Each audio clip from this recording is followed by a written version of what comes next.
Hello, welcome to Me's Health and Wellbeing Money Page. I'm Julie Feuerborn. I'm Julie the Money Coach, and each month I will be putting out a vlog about money. Let me tell you a little bit about why this came about. I was talking with Janet about the magazine, and we realized that money is intertwined in so many areas of our lives. When it comes to health and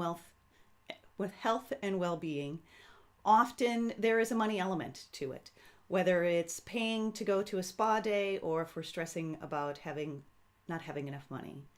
So it's really important for me to share with you some things I've learned over the last 30 years of managing my finances. A little bit of my background is I have qualifications, a BSc in finance. I'm a certified financial planner in the United States, have worked with clients for a number of years now. And what I do is teach women about money, about the power of money, about the possibilities that come with money, and the opportunities that come our way when we understand how money comes into and goes out of our lives. So each month I will bring a topic to you for you to listen to, ask me questions in the comments if you have questions, send in questions if there's a topic that you'd like to know more about. Cover anything between mindset and relationship with money. That'll be the topic today. What accounts do you open? What do you ask a financial advisor? How do you choose a financial advisor? I don't really understand numbers and money. How am I supposed to be able to understand how to manage my money better? Those are the sorts of questions that I can answer. So send them in, and I'll do my best to answer the questions that come my way. So coming up with a topic for this month. It is February. Good old Valentine's Day is around the corner. So I thought I would share with you a little bit about relationship with money and maybe ask you some thought-provoking questions and getting you to think about money a little bit differently than maybe you have in the past. So I'll give you a little bit of background. I believe we all have a relationship with money. Money comes into our lives every single day, goes out of our lives every single day. Whether we're being paid or we're flipping on that light switch, and eventually there will be a power bill that goes with it. So kind of no matter what we do, somehow we brush up against money every day. And when we understand we have a relationship with money, it's really good to know how to treat money because it is such a vital part of how we live, right? So I'd like to ask you a few questions. If you can think about some of your earliest money memories, what pops into your head? Do you have some money stories that are there? Sometimes we have parents that are savers, and consequently we decide, they don't know how to live life. I don't want to be a saver. I'd rather be a spender. Or other people might say, my parents were always saving, and we seem to do just fine, so I want to be a saver. The reverse is true. We might say to ourselves, my parents were spenders. Oh my goodness. There never seemed to be enough because it was all spent. I'm going to save my money. I don't want to be that way. I'm going to be a saver. Or somebody might say, my parents were spenders. They really enjoyed life. I'm doing the same thing. So many of us can experience very similar scenarios and react very differently. So we all have a unique individual relationship with money based on our past experience, as is true with any relationship in our life. So I would like to ask you for this month of relationship, to take a look at your relationship with money. Is your relationship with money going the direction you want it to? Is it a healthy relationship?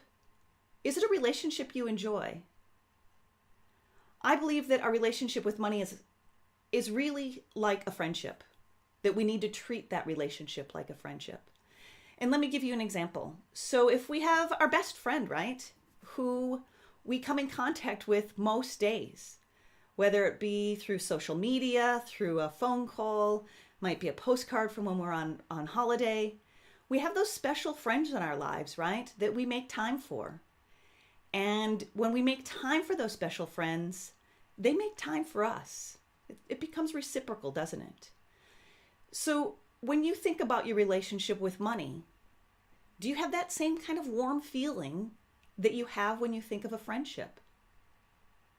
Sometimes when I talk with clients, they'll tell me about the money that's in their life. And it might be some notes that are all crinkled up in the bottom of their handbag. And it might be loose change lying around in the bottom of the car. Or it might be somebody who really knows what's happening in her accounts. And what it says to me is that first person who has crumpled up notes and money floating around in the foot of the car, perhaps they're not respecting that money in a way that it needs to be treated. Is that how you would treat a friend? Would you just crumple up a friend and put him in the bottom of your handbag? No, it's probably not the friend that you do that with. So it's about thinking about money in a way that you welcome money into your life and you say, yes, I'm going to make the effort to create a great friendship with my money. I'll take care of my notes. I'll pay attention to what's coming in. I'll pay attention to what's going out. I'll set some goals so that I know where I'm heading in my financial life with my money. So not to be big and long and scary, but to just get you to think a little bit differently. Maybe a tweak in mindset about how important is money in your life and how do you treat it. And I firmly believe that when we treat our money well and we take care of it, it will take care of us. It'll be the friend back that we want it to be. And when we manage our money, we create opportunities and possibilities that at times is unimaginable. For me, it's been managing money in my household and others, but mainly in my household for this example, for 30 years that I can say by taking care of it, by treating that respect and creating that friendship, I've been able to move retirement forward 15 years. Those notes weren't crumpled up in the bottom of the purse. I made those phone calls when I needed to make those phone calls to stay in touch. So take a few minutes this month.